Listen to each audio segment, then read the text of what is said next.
नमस्कार दोस्तों, स्वागत है आपका मेरे यूट्यूब चैनल गुरु ज्ञान में।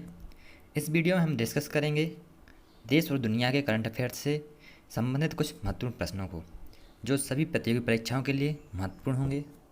तो चलिए शुरू करते हैं। हमारा पहला क्वेश्चन है, किसने सेबी के साथ डेटा और सूचना साझा करने के लिए एक समझौता किया है?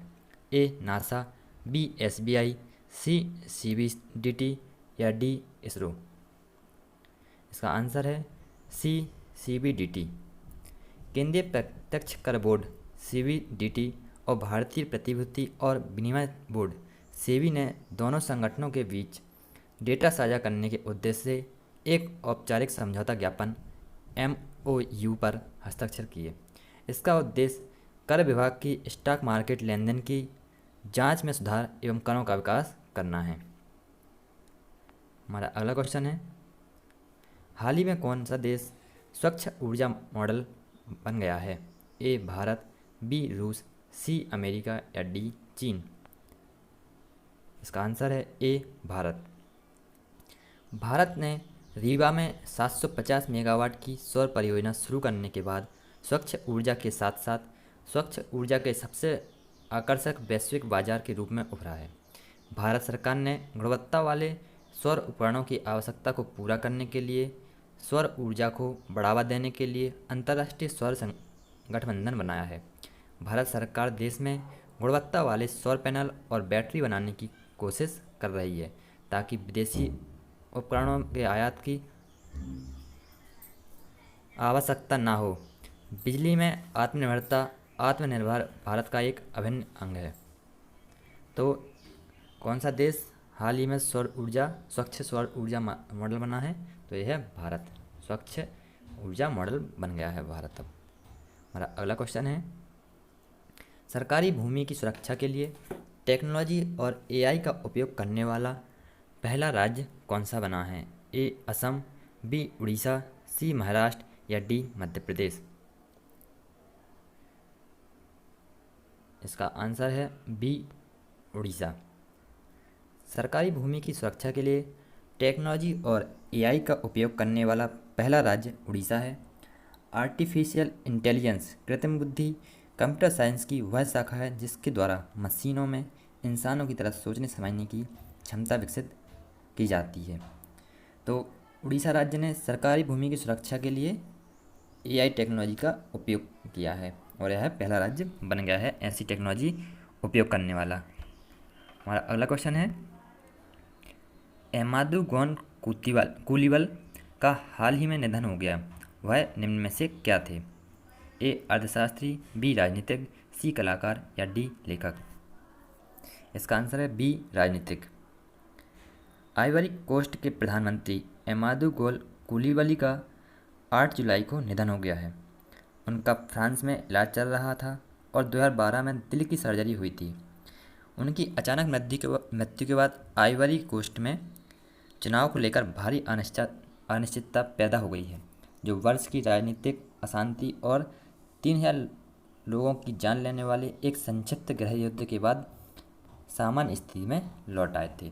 तो हाल ही में एमादू गोल कुलीवली का निधन हो गया है और वह एक राजनीतिज्ञ थे, आइवरी कोस्ट के प्रधानमंत्री थे। हमारा अगला क्वेश्चन है, कोरोना कवच क्या है? ए टीका, बी कोरोना टीका, सी स्वास्थ्य बीमा योजना या डी राज्य सरकार की योजना। इसका आंसर है सी स्वास्थ्य बीमा योजना। कोविड-19 के बढ़ते मामलों के बीच बीमा नियामक और भारतीय विकास प्राधिकरण, ध्यान दीजिए, बीमा नियामक और भारत के विकास प्राधिकरण ने स्वास्थ्य बीमा कंपनियों को स्वास्थ्य बीमा पॉलिसी कोरोना कवच लॉन्च करने की अनुमति दी है। पॉलिसी कोविड-19 के उपचार के लिए किए गए सभी खर्चों को कवर करेगी। इसे ऑनलाइन खरीदा जा सकता है, जो न्यूनतम 50,000 रुपये की बीमा राशि और अधिकतम 5 लाख रुपये में उपलब्ध होगा। कोरोना कवच लगभग 18 वर्ष से 65 वर्ष की आयु तक उपलब्ध होगा। हमारा अगला क्वेश्चन है, RBI द्वारा जारी आंकड़ों के अनुसार वित्त वर्ष 2020-21 में कौन सा राज्य बाजार कर्ज के मामले में शीर्ष पर है? ए असम, बी तमिलनाडु, सी मध्य प्रदेश या डी उत्तर प्रदेश। इसका आंसर है बी तमिलनाडु। पहले स्थान पर तमिलनाडु है 17% कर्ज के साथ। दूसरे स्थान पर महाराष्ट्र है 14% के साथ। तीसरे स्थान पर आंध्र प्रदेश है 9% के साथ, और इसी के साथ राजस्थान भी 9% के साथ तीसरे स्थान पर है। अगला क्वेश्चन है, किस देश ने एपीस्टार 6D नामक संचार उपग्रह का सफलतापूर्वक विक्षेपण किया है? ए अमेरिका, बी जापान, सी पाकिस्तान या डी चीन। इसका आंसर है डी चीन। चीन ने एपीस्टार 6D नामक संचार उपग्रह का सफलतापूर्वक विक्षेपण किया है। एपीस्टार 6D को चीन एरोस्पेस विज्ञान और प्रौद्योगिकी निगम की कंपनी द्वारा विकसित किया गया है।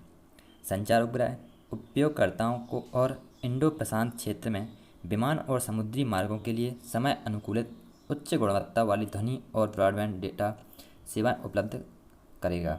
एपीस्टार 6D का पूरा जीवन 15 वर्ष है। सैटेलाइट का लॉन्च मास 5550 किलोग्राम के आसपास है। एक लंबे मार्च 3B वाहन रॉकेट ने उपग्रह लॉन्च किया था। तो एपीस्टार 6D नामक संचार उपग्रह किसका है? चीन का है।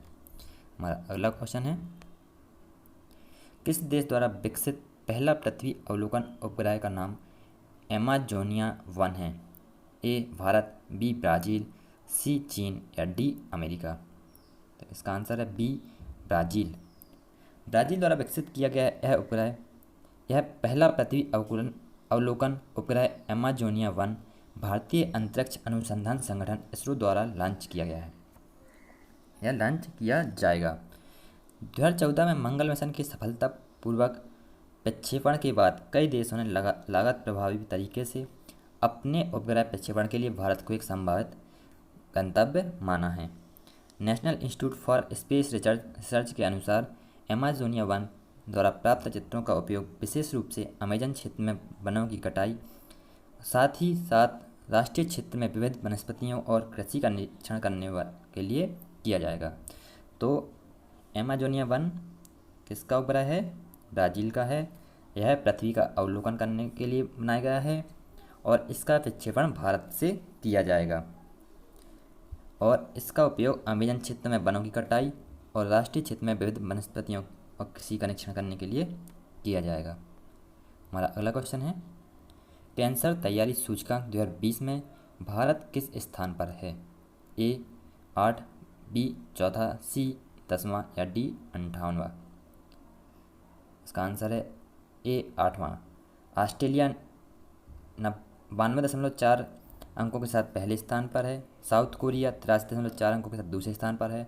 मलेशिया 80.3 अंकों के साथ तीसरे स्थान पर है, और भारत 51.6 अंकों के साथ 8वें स्थान पर है कैंसर तैयारी सूचकांक 2020 में।